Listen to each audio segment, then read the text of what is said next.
Bonjour et bienvenue à Vie de foi. Quelle semaine bénie on a eu ensemble cette semaine. On a parlé vraiment de la victoire pour l'enfant de Dieu. On a parlé de la grâce, vraiment qui est la puissance de Dieu qui nous permet de vivre dans la sainteté. On a échangé le combat contre le péché pour la victoire sur le péché, en déclarant qu'on pouvait dominer sur la chair.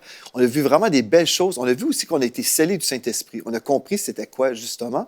Et aujourd'hui, on va parler, en fait, que la sainteté est possible. Ce n'est pas un rêve. Vous savez, des fois, on lit la Bible et on se dit, « Ah, si seulement j'étais comme Jésus, si seulement j'étais comme mon frère et ma sœur qui semblent bien aller, moi, j'ai mes problèmes, j'ai mes défis. » Et des fois, on est là, on s'imagine que c'est impossible pour nous. Mais tout ce qui a été écrit dans la Bible, ce n'est pas simplement pour faire une lecture, mais c'est pour l'expérimenter. Si Dieu nous dit « Soyez saints comme je suis saint », bien c'est parce que nous pouvons être saints. On a vu qu'on est saint dans notre esprit. On a vu aussi l'homme en 3 dimensions et la sanctification en 3 dimensions. On a compris en fait que puisque le Saint-Esprit habite notre esprit est absolument parfait, scellé, et on ne peut pas pécher dans notre esprit. Mais on a fait la part des choses. On a compris que dans notre chair, oui, on pouvait commettre des péchés. Mais aujourd'hui, on va parler que la sainteté, elle est possible partout, même dans notre chair, dans le sens que même dans notre corps, on peut dominer sur notre corps et on peut vivre dans la sainteté. On n'est pas obligé d'être dominé par la chair. Vous savez, dans notre société, les gens semblent croire qu'on est obligé de commettre des péchés. Surtout dans l'Église, des fois, on rencontre des jeunes et qui se disent « Ah, bien, c'est normal, hein, nous sommes pécheurs. » Non, c'est pas normal. Je pense dans notre société, on s'imagine parce qu'on est tellement enseigné des choses, surtout à l'école, les jeunes se font enseigner l'évolution, par exemple. Ils ont la mentalité qui sont des bêtes évoluées. Mais non, nous sommes des créatures créées à l'image de Dieu, en fait.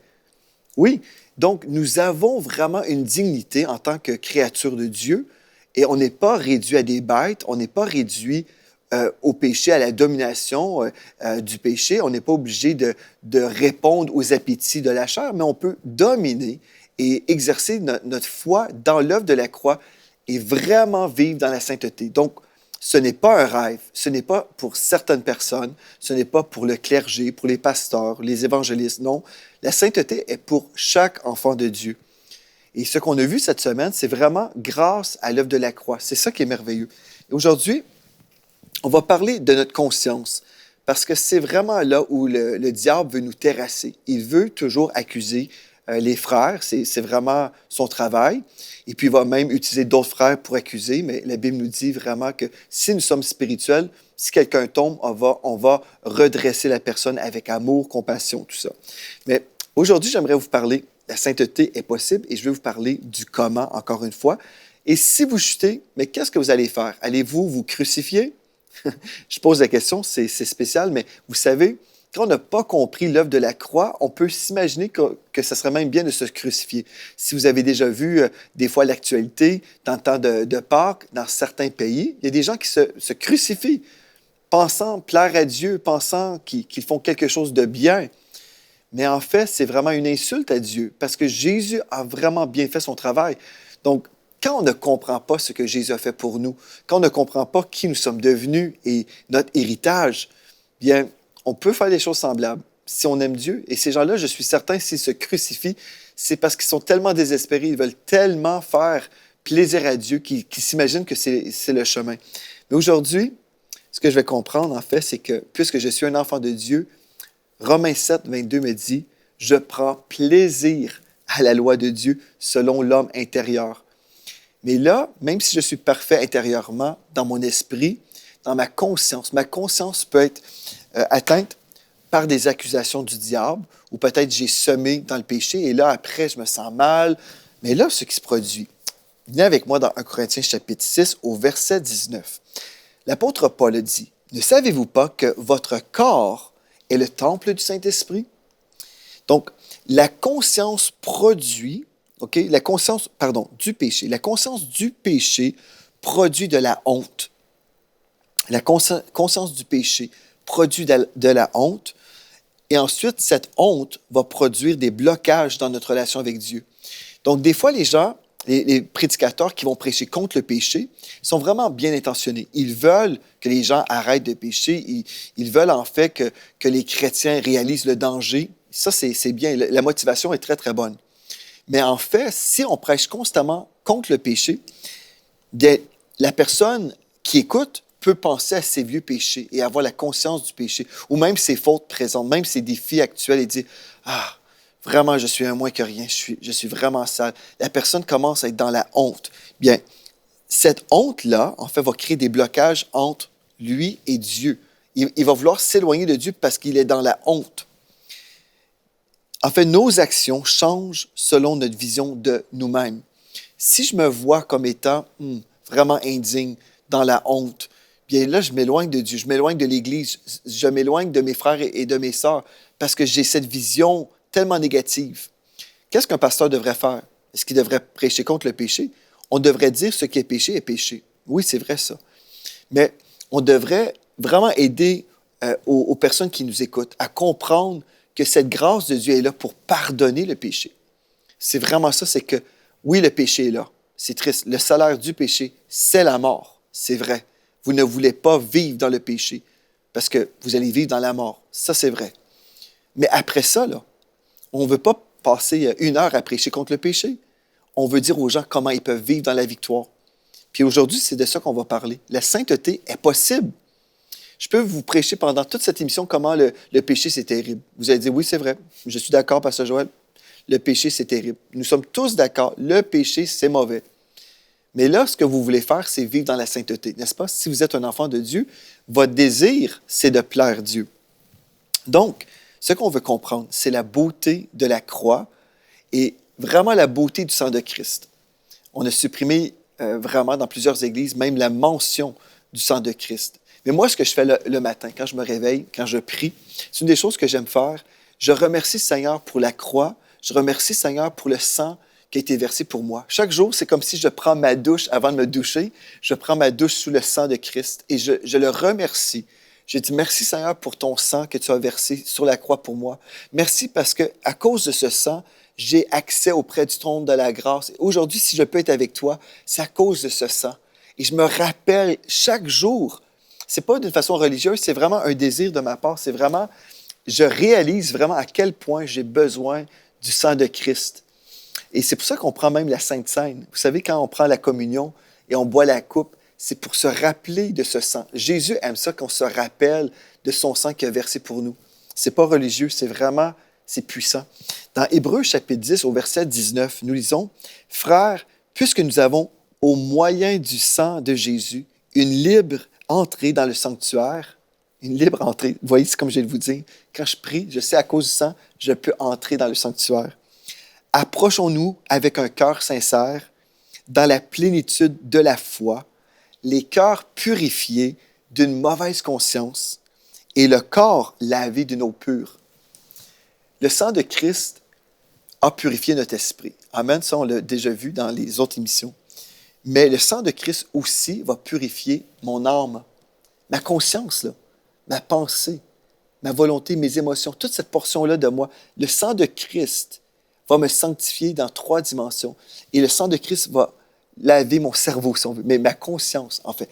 Le sang de Christ va me laver des fautes du passé. Quand le diable vient m'accuser, oh non, il n'a aucune place où il peut me dominer dans mes pensées. Parce que le sang de Christ parle. Le sang de Christ parle plus fort que le diable.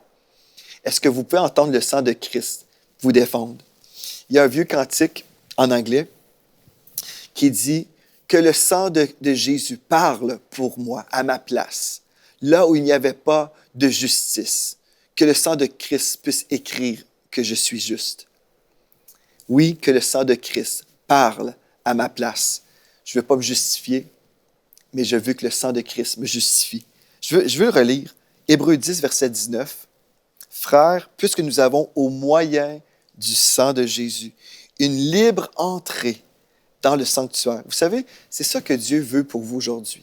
Que vous puissiez non seulement vivre dans la sainteté, mais là, entrer dans son parvis, dans ses parvis, entrer dans son sanctuaire et bénéficier de cette grâce, de sa présence tous les jours. Vous savez, quand on réalise que nous avons été pardonnés et que Dieu nous pardonne, que son cœur est toujours pour nous, bien, on a le goût d'être avec lui. On a ce désir d'être dans sa présence et dans son onction. Puisque nous avons, au moyen du sang de Jésus, une libre entrée dans le sanctuaire, approchons-nous avec un cœur sincère, dans la plénitude de la foi. Moi, je sais que Dieu me reçoit. Dans la plénitude de la foi, j'ai confiance. Si Dieu ne peut pas me recevoir, il ne peut pas recevoir la personne la plus sainte au monde. Parce que nous sommes tous des personnes égales, en fait, devant Dieu. Humainement, nous sommes tous disqualifiés. Donc, si mon frère, si ma sœur peuvent se présenter devant Dieu, je peux me présenter devant Dieu. Parce que c'est le même sang qui me purifie. C'est le même sang qui a purifié tous les enfants de Dieu. Donc, je peux avoir une pleine foi dans ce que le Seigneur Jésus a fait pour moi. Les cœurs purifiés d'une mauvaise conscience et le corps lavé d'une eau pure. Ah, c'est tellement beau, hein? Moi, je trouve que la parole de Dieu, c'est tellement merveilleux. Et dans Hébreux 9, 14, dans la version Semeur, son sang, le sang de Christ, purifiera-t-il notre conscience des œuvres mortes qui mènent à la mort, afin que nous servions le Dieu vivant? Et la réponse, absolument, c'est oui. Le sang de Christ purifie notre conscience des œuvres mortes. C'est quoi ça, les œuvres mortes? Bien, les œuvres mortes, tout simplement, c'est le péché. Les choses qui ne produisaient pas la vie. Le salaire du péché, c'est la mort. Mais, alléluia, la vie est en Christ. Donc, aujourd'hui, on va se poser la question, mais comment faire maintenant pour avoir une bonne conscience? Comment faire? On comprend le sang de Christ, mais là, la première étape, admettons que vous avez commis un péché. Et là, vous vous sentez condamné. Premièrement, ce n'est pas Dieu qui vient vous condamner. Non. Le Saint-Esprit, lui, il convainc. Voyez-vous une différence entre la condamnation? Le Saint-Esprit vient convaincre le monde de leur péché. Et c'est le péché de rejeter Jésus-Christ. Donc, le Saint-Esprit va venir convaincre. Mais quand l'enfant de Dieu chute, vous allez ressentir en fait que vous êtes attristé dans votre esprit. Vous allez ressentir, « Ah non, je ne me sens pas bien là. Je suis attristé dans mon esprit. » Et cela est là en vous pour que vous puissiez vous repentir. On va aller ensemble dans 1 Jean chapitre 1 au verset 9. 1 Jean chapitre 1 et au verset 9, un texte qu'on a souvent lu. On va prendre le temps vraiment de comprendre les profondeurs de ce verset-là. C'est tellement glorieux qu'on prend le temps même de l'étudier dans le grec. Il est écrit, « Si nous confessons nos péchés, il est fidèle. » Dieu est fidèle et juste pour nous les pardonner et pour nous purifier de toute iniquité. OK, là, on dit, je veux vraiment comprendre. Si je confesse mes péchés. Bon, si je viens de commettre un péché, je peux savoir tout de suite, OK, ce péché-là, le vol, j'ai commis un vol, admettons. Mais là, je peux dire, Seigneur, j'ai commis ce vol et je sais que c'est mauvais. Et je suis d'accord, Seigneur, que c'est mauvais et je ne veux pas poursuivre dans ce chemin-là. La confession, en fait, en grec, c'est le mot homologeo. Donc, vous pourrez faire une recherche sur Internet si vous voulez la voir. Dans le grec, mais c'est homologeo, qui veut dire la même chose qu'un autre, c'est-à-dire être en accord ou consentir. Donc, quand je confesse, je suis en train de m'accorder avec le rapport de Dieu concernant un geste. Le vol, par exemple, je peux dire, Seigneur, j'ai commis un vol et je m'accorde avec toi que c'est mal, c'est mauvais. C'est la confession de mon accord avec le rapport de Dieu. Ça, c'est intéressant, n'est-ce pas? On va aller ensemble dans Romains chapitre 10 ensemble. Viens avec moi dans Romains chapitre 10, parce que la façon qu'on est sauvé, c'est en confessant notre foi en Jésus-Christ. Et quand on reçoit le Seigneur, on ne confesse pas tous nos péchés. C'est absolument impossible de se rappeler de tous nos péchés. On va faire la différence dans les deux types de confession. Romains 10 nous dit, « Que dit-elle donc? La parole est près de toi. » Donc, Romains 10, verset 8. « Que dit-elle donc? La parole est près de toi, dans ta bouche et dans ton cœur. Or, c'est la parole de la foi que nous prêchons. » Verset 9. « Si tu confesses de ta bouche le Seigneur Jésus, et si tu crois dans ton cœur que Dieu l'a ressuscité des morts, tu seras sauvé. Car c'est en croyant du cœur qu'on parvient à la justice, et c'est en confessant de la bouche qu'on parvient au salut. » OK. Ici, je confesse ma foi que Jésus est le Sauveur. Je crois que Jésus est mort sur la croix pour paye ma dette de péché. Je confesse de ma bouche que Dieu l'a ressuscité des morts. Je crois, je confesse, en fait, ma foi qui vient de mon cœur. Je crois en lui. Je confesse ma foi. Et à cause de cette confession, là, je suis sauvé. C'est ça que le texte nous dit. Donc, cette confession-là, ce n'est pas « Seigneur, j'ai commis tel péché, tel péché, tel... » Non, ce n'est pas ça du tout. Donc, premièrement, je confesse ma foi en Christ que je reçois, qui me purifie de tous mes péchés à ce moment-là. OK, ça, c'est super. Mais là, une fois que j'ai été pardonné de tous mes péchés, je suis sauvé, et là, je commets un autre péché. Qu'est-ce que je fais, là? Je crois que la sainteté est possible, oui, mais qu'est-ce que je fais pour marcher dans la sainteté? Je vais m'accorder encore une fois avec Dieu. Je vais dire, Seigneur, je crois ce que tu dis à ce niveau-là. Tel péché, c'est un péché. Je le confesse, je m'accorde. C'est ça qu'on voit dans le grec. Et là, le mot purifier, qu'est-ce que ça veut dire? Parce que le texte nous dit, si nous confessons nos péchés, cette fois-ci, ce n'est pas notre foi simplement dans le Seigneur, là. C'est notre confession que ce péché est un péché. Il est fidèle. Nous, on est infidèles, mais lui, il demeure toujours fidèle. Il est fidèle et juste pour nous les pardonner et pour nous purifier. Qu'est-ce que ça veut dire, purifier? Bien, c'est le mot katharizo et ça veut dire tout simplement déclarer pur. Donc, je confesse quelque chose et Dieu confesse quelque chose sur moi aussi ensuite. Il me déclare pur. C'est spécial, ça, n'est-ce pas? Quand on prend le temps de l'examiner dans son texte original, là, c'est intéressant. Je confesse, c'est vrai, c'est ce que tu dis, ça c'est mauvais.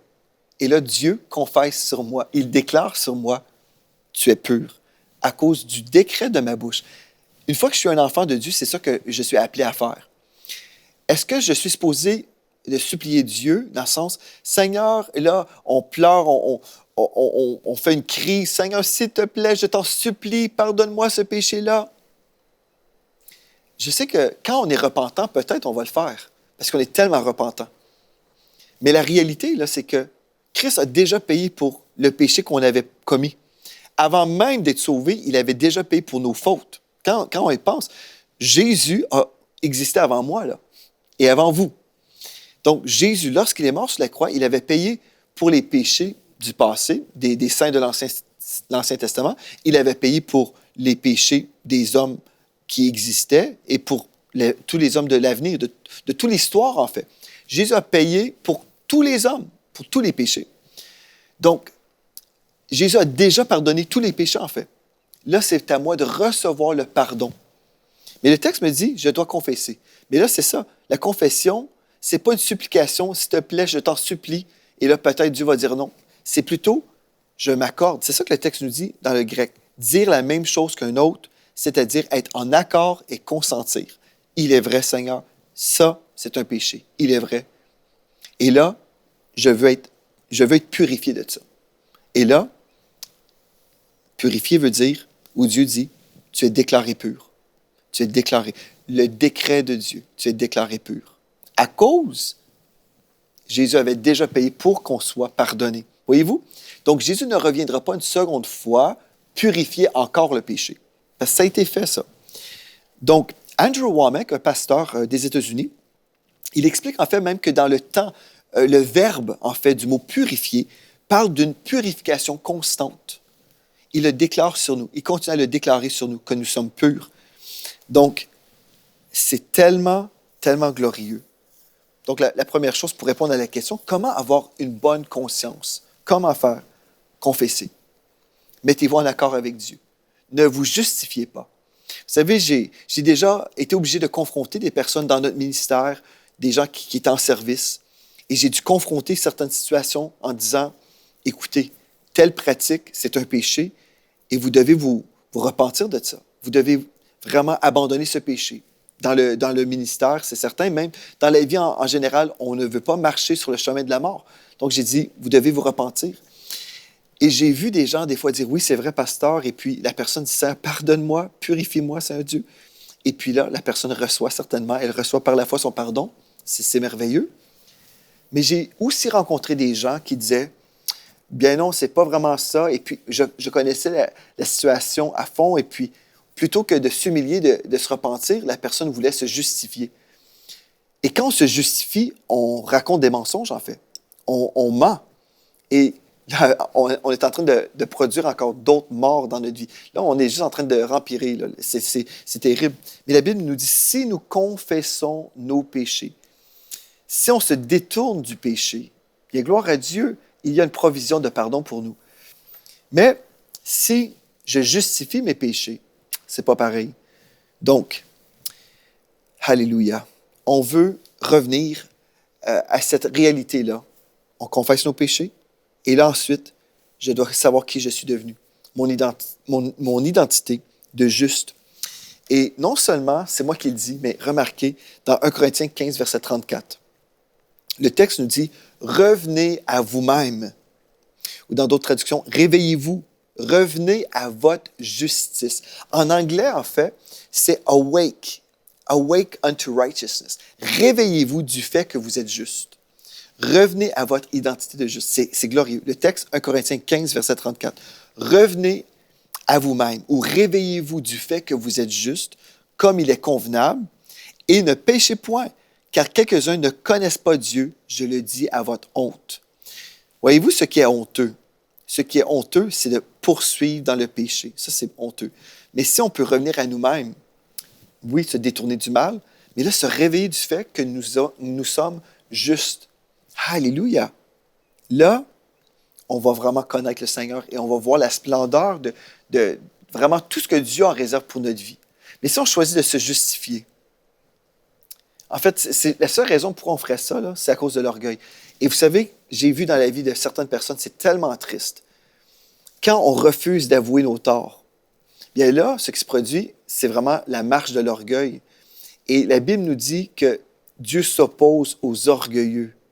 Et après, on voit la vie de la personne, on voit, puisqu'elle a refusé de se repentir, là, on voit que Dieu la résiste. Dieu résiste la personne partout. C'est triste. Après, on voit des publications, on voit des publications sur les réseaux sociaux et on voit la personne remplie d'amertume, aigrie, en colère contre Dieu. Et pourtant, la seule chose qu'on devait faire, c'est avouer. Vous savez, quand on réalise que toutes les personnes sur la terre, si nous sommes pardonnés, nous avons tous, en fait, avoué nos torts. On a tous avoué, on a besoin d'être pardonnés.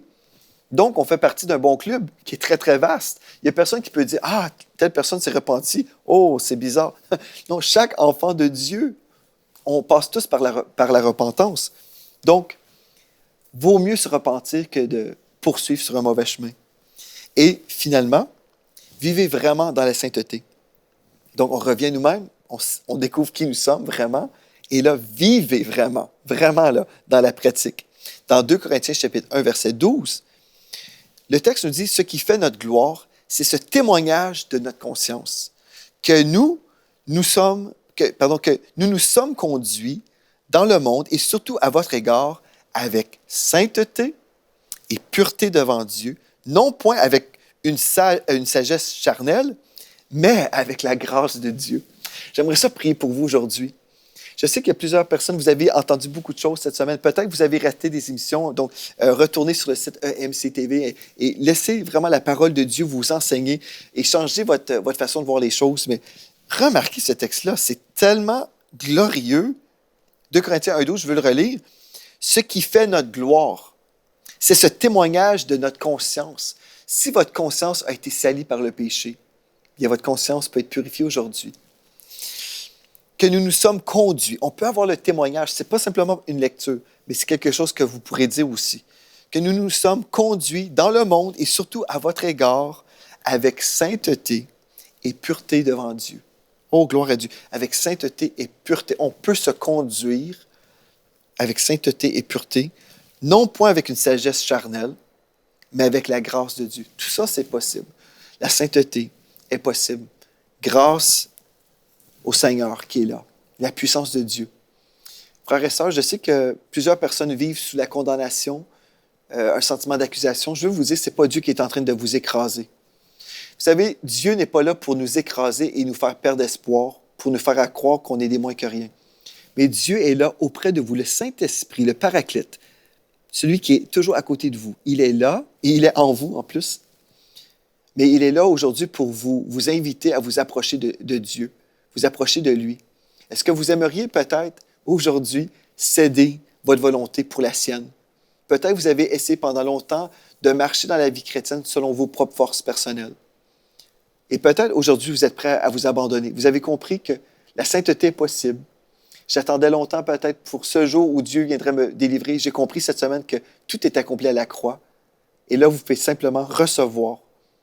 Donc, je veux prier pour vous. Si vous êtes cette personne, vous êtes fatigué et chargé, bien, Dieu va vous donner du repos aujourd'hui. Vous pouvez entrer dans ce repos. Père éternel, je veux prier pour chaque personne à la maison, chaque frère, chaque sœur, qui ont peut-être été dans un combat de la foi, un combat même contre le péché. Et aujourd'hui, ils veulent s'abandonner. Je veux prier pour chaque personne épuisée, chaque personne qui était là en train d'attendre inutilement. Seigneur, aujourd'hui, je crois qu'ils ont reçu une révélation de ta bonté, une révélation de ta grâce. Ça, je te remercie parce que tu leur révèles vraiment d'une façon très profonde qui tu es. Ce Dieu d'amour, tu leur révèles en fait ta vision sur leur vie. Tu les vois, Seigneur, à partir de cet esprit qui a été scellé, pur. Tu les vois comme étant purs. Et je prie maintenant que mes frères et mes sœurs puissent se voir comme étant ces personnes qui ont été purifiées, que Dieu a déclaré, tu es pur. Et à partir de cette révélation de pureté, qu'ils puissent maintenant vivre dans la pureté, qu'ils puissent marcher dans la pureté de jour en jour. Pour ceux qui ont été accablés par des esprits de mensonges, des esprits d'accusation, des esprits d'oppression, tourmentés par l'autorité du nom de Jésus-Christ, celui qui a payé à la croix pour la délivrance. Par l'autorité de ce nom glorieux, le nom de Jésus-Christ, je déclare sur vous, vous êtes libérés maintenant. Jésus-Christ est tout-puissant et sa puissance est déclarée sur vos têtes maintenant, de la tête aux pieds. Et je commande à tout esprit du royaume des ténèbres, je vous lie et je vous chasse par l'autorité du nom de Jésus-Christ. Donc, mes frères et mes sœurs, vous êtes libérés maintenant. Vous pouvez marcher avec Dieu dans la joie, sachant qu'il vous approuve, sachant que le sang de Christ vous a vraiment pardonné, sachant que le sang de Christ vous a vraiment purifié. Et Dieu déclare sur vous, alléluia, pur. Croyez-le aujourd'hui. Cessez de lutter contre un ennemi vaincu. Mais non, croyez aujourd'hui que vous êtes libre à cause de la croix. Exercez votre foi tous les jours, quand vous vous réveillez. Vous pouvez faire comme moi, là. Vous pouvez me copier. Vous pouvez dire merci Seigneur pour ton sang. Merci pour ton sang qui me purifie. Merci pour la victoire que j'ai aujourd'hui. Merci parce que je suis rempli du Saint-Esprit et j'avance dans la foi. Chaque jour, je deviens un intime de ton cœur. C'est ça que Dieu veut. Oh, alléluia. C'est tellement possible et c'est la volonté de Dieu pour vous aujourd'hui. Soyez bénis, bénis, bénis, richement bénis aujourd'hui. Et je prie vraiment que vous allez découvrir la splendeur de cet évangile de la grâce dans le nom de Jésus. D'ici à la semaine prochaine, merci d'avoir été là. À très bientôt.